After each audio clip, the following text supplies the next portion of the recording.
Hi friends, welcome to Johana academy.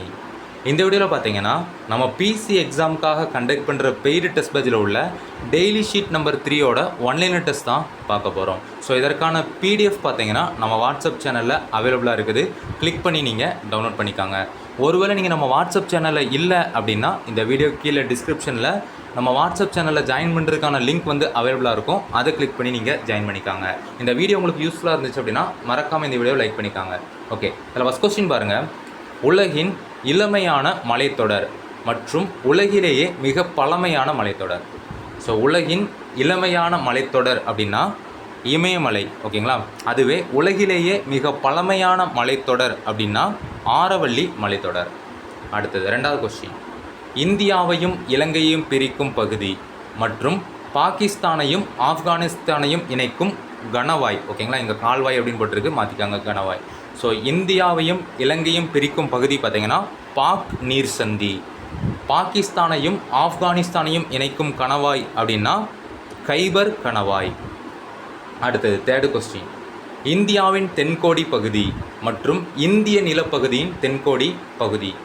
So இந்தியாவோட தென்கோடி பகுதி அப்படின்னா இந்திரா முனை. ஓகேங்களா?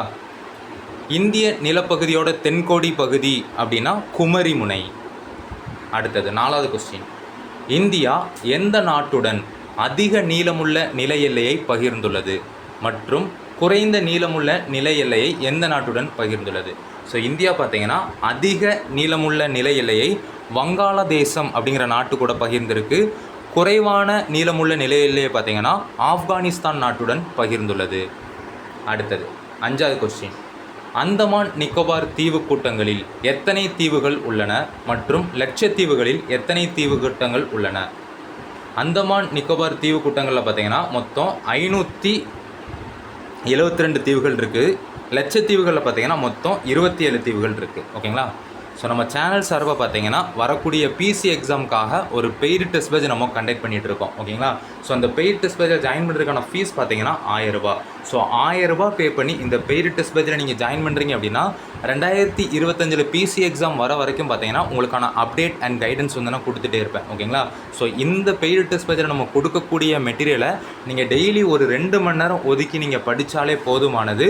உறுதியாக வரக்கூடிய பிசி எக்ஸாமில் 70க்கு 70க்கு நீங்கள் ஆன்சர் பண்ணிடலாம். ஓகேங்களா? ஸோ இந்த பெய்ட் டெஸ்ட் பேட்சில் 1000 ரூபா பே பண்ணி ஜாயின் பண்ணணும் அப்படின்னு சொல்லிட்டு விருப்பம் உள்ளவங்க பார்த்தீங்கன்னா I want PC test batch அப்படின்னு டைப் பண்ணி 9385950322 இந்த வாட்ஸ்அப் நம்பருக்கு சென்ட் பண்ணிங்க அப்படின்னா உங்களுக்கான ஜாயினிங் ப்ரொசீஜர் நான் அப்டேட் பண்ணுவேன். ஸோ விருப்பம் உள்ளவங்க நீங்கள் யூஸ் பண்ணிக்காங்க. அடுத்தது 6வது கொஸ்டின் பாருங்கள். தீபகற்ப இந்தியாவில் பாயும் மிக நீளமான ஆறு மற்றும் மேற்கு நோக்கி பாயும் ஆறுகளில் மிக நீளமான ஆறு. தீபகற்ப இந்தியாவில் பாயும் மிக நீளமான ஆறு அப்படின்னா கோதாவரி. மேற்கு நோக்கி பாயும் ஆறுகளில் மிக நீளமான ஆறு அப்படின்னா நர்மதை. அடுத்தது 7வது கொஸ்டின். பிரம்மபுத்திரா வங்காளதேசத்தில் எவ்வாறு அழைக்கப்படுகிறது மற்றும் பிரம்மபுத்திரா கங்கை ஆற்றுடன் இணைந்தபோது எவ்வாறு அழைக்கப்படுகிறது? இந்த பிரம்மபுத்திரா வங்காளதேசத்தில் பார்த்தீங்கன்னா ஜமுனா அப்படின்ட்டு அழைக்கப்படுது. கங்கை ஆற்றுடன் இணைந்த போது பார்த்தீங்கன்னா மேக்னா அப்படின்ட்டு அழைக்கப்படுது. அடுத்தது 8வது கொஸ்டின். விருத்த கங்கா என்று அழைக்கப்படும் ஆறு தென்னிந்தியாவின் கங்கை என்று அழைக்கப்படும் ஆறு. ஸோ விருத்த கங்கா அப்படின்ட்டு கோதாவரி ஆற்றை அழைப்பாங்க. தென்னிந்தியாவின் கங்கை அப்படின்னு சொல்லிட்டு காவிரி ஆற்றை அழைப்பாங்க. அடுத்தது 9வது கொஸ்டின். இந்தியாவின் ஒரே செயல்படும் எரிமலையான பாரான் தீவு எங்கு உள்ளது மற்றும் பறவைகள் சரணாலயத்திற்கு பெயர் பெற்ற பிட் தீவு எங்கு உள்ளது? ஸோ இந்தியாவில் உள்ள ஒரே செயல்படும் எரிமலையான பாரான் தீவு பார்த்திங்கன்னா அந்தமான் நிக்கோபார் தீவில் இருக்குது. ஓகேங்களா? ஸோ பறவைகள் சரணாலயத்துக்கு பெயர் பெற்ற பிட் தீவு பார்த்திங்கன்னா லட்சத்தீவில் இருக்குது. அடுத்தது 10வது கொஸ்டின். இந்திய திட்ட நேரமானது கிரீன்விச் திட்ட நேரத்தை விட எத்தனை மணி நேரம் முன்னதாக உள்ளது? ஆன்சர் பார்த்தீங்கன்னா 5 மணி 30 நிமிடங்கள். ஓகேங்களா? இது ரொம்ப ரொம்ப முக்கியமானது. 5 மணி 30 நிமிடங்கள். அடுத்தது இமாலயா என்ற சமஸ்கிருத சொல்லின் பொருள் மற்றும் திபெத்தியன் இமயமலை என்று அழைக்கப்படுவது.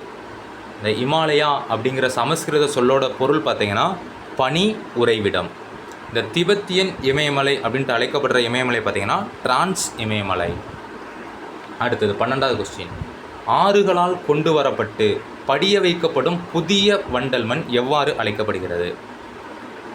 ஆன்சர் பார்த்தீங்கன்னா காதர் அல்லது பெட் நிலம் அப்படின்ட்டு அழைக்கப்படுது.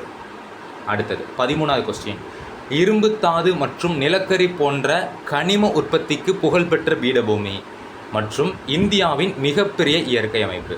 ஸோ இரும்பு தாது, நிலக்கரி போன்ற கனிம உற்பத்திக்கு புகழ்பெற்ற பீடபூமி பார்த்தீங்கன்னா சோட்டா நாக்பூர் பீடபூமி. ஓகேங்களா? இந்தியாவோட மிகப்பெரிய இயற்கை பிரிவு அப்படின்னா தீபகற்ப பீடபூமி தான். ஓகேங்களா? அடுத்தது 14வது கொஸ்டின். தீபகற்ப பீடபூமியின் பரப்பளவு மற்றும் தக்கான பீடபூமியின் பரப்பளவு.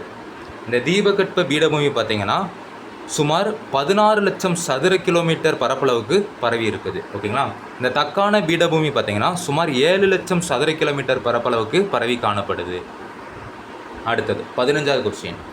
ஆனைமலை, ஏலக்காய் மலை மற்றும் பழனி மலை ஆகியவை சந்திக்கும் பகுதியில் அமைந்துள்ளது. ஆன்சர் பார்த்தீங்கன்னா ஆனைமுடி சிகரம்.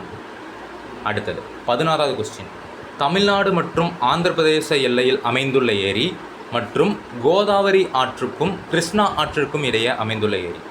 தமிழ்நாடு மற்றும் ஆந்திர பிரதேச எல்லையில் பார்த்தீங்கன்னா பழவேற்காடு ஏரி அமைந்திருக்கு. ஓகேங்களா? இந்த பழவேற்காடு ஏரியை பார்த்தீங்கன்னா புலிக்காட் ஏரி அப்படின்ட்டு சொல்லுவாங்க. கோதாவரி ஆற்றுக்கும் கிருஷ்ணா ஆற்றுக்கும் இடையே பார்த்தீங்கன்னா கொள்ளேறு ஏரி அமைந்திருக்குது. அடுத்தது 17வது கொஸ்டின். கிருஷ்ணா மற்றும் காவிரி ஆற்றுக்கு இடைப்பட்ட பகுதி எவ்வாறு அழைக்கப்படுகிறது? ஆன்சர் பார்த்தீங்கன்னா சோழமண்டல கடற்கரை. அடுத்தது 18வது கொஸ்டின். அந்தமான் நிக்கோபார் தீவுகளின் நிர்வாக தலைநகரம் மற்றும் லட்சத்தீவுகளின் நிர்வாக தலைநகரம். அந்தமான் நிக்கோபார் தீவுகளோட நிர்வாக தலைநகரம் பார்த்தீங்கன்னா போர்ட் பிளேயர். லட்சத்தீவுகளோட நிர்வாக தலைநகரம் பார்த்தீங்கன்னா கவரட்டி. அடுத்தது 19வது கொஸ்டின். திபெத் பகுதியில் பிரம்மபுத்திரா ஆறு எவ்வாறு அழைக்கப்படுகிறது மற்றும் கங்கை ஆறு வங்காளதேசத்தில் எவ்வாறு அழைக்கப்படுகிறது? இந்த திபெத் பகுதியில் பார்த்தீங்கன்னா பிரம்மபுத்திரா ஆறு சாங்போ அப்படிங்கிற பெயரால் அழைக்கப்படுது. ஓகேங்களா? கங்கை ஆறு பார்த்தீங்கன்னா வங்காளதேசத்தில் பத்மா அப்படிங்கிற பெயரில் அழைக்கப்படுது. அடுத்தது 20வது கொஸ்டின். சிவாலிக் அல்லது பெரிய இமயமலை தொடர் கிழக்கு பகுதியில் எவ்வாறு அழைக்கப்படுகிறது மற்றும் மேற்கு பகுதியில் எவ்வாறு அழைக்கப்படுகிறது? இந்த சிவாலிக் மலைத்தொடர் பார்த்தீங்கன்னா கிழக்கு பகுதியில் டூயர்ஸ் அப்படின்ட்டு அழைக்கப்படுது, மேற்கு பகுதியில் டூன்ஹல் அப்படின்ட்டு அழைக்கப்படுது. அடுத்தது 21வது கொஸ்டின். தீபகற்ப பீடபூமியின் உயர்ந்த சிகரம் மற்றும் தீபகற்ப பீடபூமியை இரும்பெரும் பகுதிகளாக பிரிக்குமாறு. ஸோ தீபகற்ப பீடபூமியோட உயர்ந்த சிகரம் பார்த்தீங்கன்னா ஆனைமுடி சிகரம். ஓகேங்களா? இதே தீபகற்ப பீடபூமியை இரு பகுதிகளாக பிரிக்கும் ஆறு அப்படின்னா நர்மதை ஆறு. அடுத்தது 22வது கொஸ்டின். தீபகற்ப பீடபூமியின் வடப்பகுதியை எவ்வாறு அழைப்பர் மற்றும் தென்பகுதியை எவ்வாறு அழைப்பர்? இந்த தீபகற்ப பீடபூமியோட வடப்பகுதியை பார்த்தீங்கன்னா மத்திய உயர்நிலங்கள் அப்படின்ட்டு அழைப்பாங்க. தென்பகுதியை பார்த்தீங்கன்னா தக்கான பீடபூமி அப்படின்ட்டு அழைப்பாங்க. அடுத்தது மேற்கு பகுதியில் உள்ள மத்திய உயர்நிலங்கள் எவ்வாறு அழைக்கப்படுகிறது? மேற்கு பகுதியில் உள்ள மத்திய உயர்நிலங்கள் பார்த்தீங்கன்னா மாலவ பீடபூமி அப்படின்ட்டு அழைக்கப்படுது. அடுத்தது 24வது கொஸ்டின். மேற்கு தொடர்ச்சி மலைகளின் வடப்பகுதி எவ்வாறு அழைக்கப்படுகிறது மற்றும் கிழக்கு தொடர்ச்சி மலைகள் எவ்வாறு அழைக்கப்படுகிறது? இந்த மேற்கு தொடர்ச்சி மலைகளோட வடப்பகுதி பார்த்தீங்கன்னா சயாத்ரி அப்படின்ட்டு அழைக்கப்படுது. கிழக்கு தொடர்ச்சி மலைகள் பார்த்தீங்கன்னா பூர்வாத்திரி அப்படின்ட்டு அழைக்கப்படுது. அடுத்தது 25வது கொஸ்டின். சிந்து நதியின் மிகப்பெரிய துணையாறு மற்றும் கோசி ஆறு எந்த நதியின் துணையாறு? சிந்து நதியோட மிகப்பெரிய துணையாறு பார்த்தீங்கன்னா சீனாப். இந்த கோசி ஆறு பார்த்தீங்கன்னா கங்கை நதியோட முக்கியமான துணையாறு. அடுத்தது 26வது கொஸ்டின். வடபெரும் சமவெளிகளின் பரப்பளவு மற்றும் இந்தியாவின் மிகப்பெரிய சமவெளி. வடபெரும் சமவெளியின் பரப்பளவு பார்த்தீங்கன்னா சுமார் 7 லட்சம் சதுர கிலோமீட்டர். ஓகேங்களா? இந்தியாவோட மிகப்பெரிய சமவெளி அப்படின்னா கங்கை சமவெளி. அடுத்தது 27வது கொஸ்டின். பொமிடிலா கணவாய் எங்கு அமைந்துள்ளது மற்றும் நாதுலா அண்ட் ஜெலிப்லா கணவாய் எங்கு அமைந்துள்ளது? இந்த பொமிடிலா கணவாய் பார்த்தீங்கன்னா அருணாச்சல பிரதேச மாநிலத்தில் அமைந்திருக்குது. நாதுலா அண்ட் ஜெலிப்லா கணவாய் பார்த்தீங்கன்னா சிக்கிம் மாநிலத்தில் அமைந்திருக்குது. அடுத்தது 28வது கொஸ்டின். இந்திய கடற்கரையின் மொத்த நீளம் மற்றும் தீவு கூட்டங்களையும் சேர்த்து எத்தனை கிலோமீட்டர்? ஆன்சர் பார்த்தீங்கன்னா 7516.6 கிலோமீட்டர். அடுத்து 29வது கொஸ்டின். மேற்கில் உள்ள குஜராத் முதல் கிழக்கில் உள்ள அருணாச்சல பிரதேசம் வரை இந்தியா ஏறத்தாழ எத்தனை தீர்க்கக்கோடுகளை கொண்டுள்ளது? ஆன்சர் பார்த்தீங்கன்னா 30 தீர்க்கக்கோடுகள். அடுத்தது 30வது கொஸ்டின். இந்தியாவில் முதலில் சூரியன் உதிக்கும் மாநிலம்? ஆன்சர் பார்த்தீங்கன்னா அருணாச்சல பிரதேசம். அடுத்தது இந்தியாவின் டேஸ் கிழக்கு தீர்க்கரேகையின் தலைநேரம் இந்தியாவின் திட்ட நேரமாக எடுத்துக்கொள்ளப்படுகிறது. அதற்கான ஆன்சர் பார்த்தீங்கன்னா 8°30' தீர்க்கரேகை. அடுத்தது 32வது கொஸ்டின். அந்தமான் தீவு கூட்டங்களை நிக்கோபார் தீவு கூட்டங்களிலிருந்து பிரிப்பது மற்றும் லட்சத்தீவு கூட்டங்களை மாலத்தீவிலிருந்து பிரிப்பது. இந்த அந்தமான் தீவு கூட்டங்களை நிக்கோபார் தீவு கூட்டங்களிலிருந்து பிரிக்கிறது பார்த்திங்கன்னா 10° கால்வாய். இந்த லட்சத்தீவு கூட்டங்களை மாலத்தீவிலிருந்து பிரிப்பது பார்த்திங்கன்னா 8° கால்வாய். அடுத்தது லட்சத்தீவு, மினிக்காய் மற்றும் அமினித்தீவு கூட்டங்கள் எந்த ஆண்டு முதல் லட்சத்தீவுகள் என அழைக்கப்படுகிறது? ஆன்சர் பார்த்தீங்கன்னா 1973ஆம் ஆண்டு முதல். அடுத்தது 34வது கொஸ்டின். லட்சத்தீவுகள் எங்கு அமைந்துள்ளது மற்றும் அந்தமான் நிக்கோபார் தீவுகள் எங்கு அமைந்துள்ளது? இந்த லட்சத்தீவுகள் பார்த்திங்கன்னா அரபிக்கடலில் அமைந்திருக்கு. அந்தமான் நிக்கோபார் தீவுகள் பார்த்திங்கன்னா வங்காள விரிகுடாவில் அமைந்திருக்கு. அடுத்து 35வது கொஸ்டின். கங்கை ஆறு எங்கு எந்த பெயருடன் உற்பத்தி ஆகிறது? இந்த கங்கை ஆறு பார்த்திங்கன்னா உத்தரகாண்ட் மாநிலத்தில் உத்தர்காசி அப்படிங்கிற மாவட்டத்தில் உள்ள கங்கோத்ரி அப்படிங்கிற பனியாற்றிலிருந்து உற்பத்தி ஆகுது. பாகிரதி அப்படிங்கிற பெயரோட இந்த கங்கை ஆறு உற்பத்தி ஆகிறது. அடுத்தது பிரம்மபுத்திராவின் முக்கிய துணை ஆறுகள் என்னெல்லாம் அப்படின்னு பார்த்தீங்கன்னா தீஸ்தா, மனாஸ், பராக், சுபன்ஸ்ரீ. அடுத்தது காவிரி ஆறு எங்கு உற்பத்தி ஆகிறது மற்றும் அதன் துணை ஆறுகள்? இந்த காவிரி ஆறு பார்த்தீங்கன்னா கர்நாடகா மாநிலத்தில் உள்ள குடகு மலையில் உள்ள தலைக்காவிரி அப்படிங்கிற இடத்துல தான் உற்பத்தி ஆகுது. இந்த காவிரி ஆற்றோட முக்கியமான துணை ஆறுகள் என்ன அப்படின்னு பார்த்தீங்கன்னா அமராவதி, நொய்யல். அவ்வளோதான். தேங்க்யூ.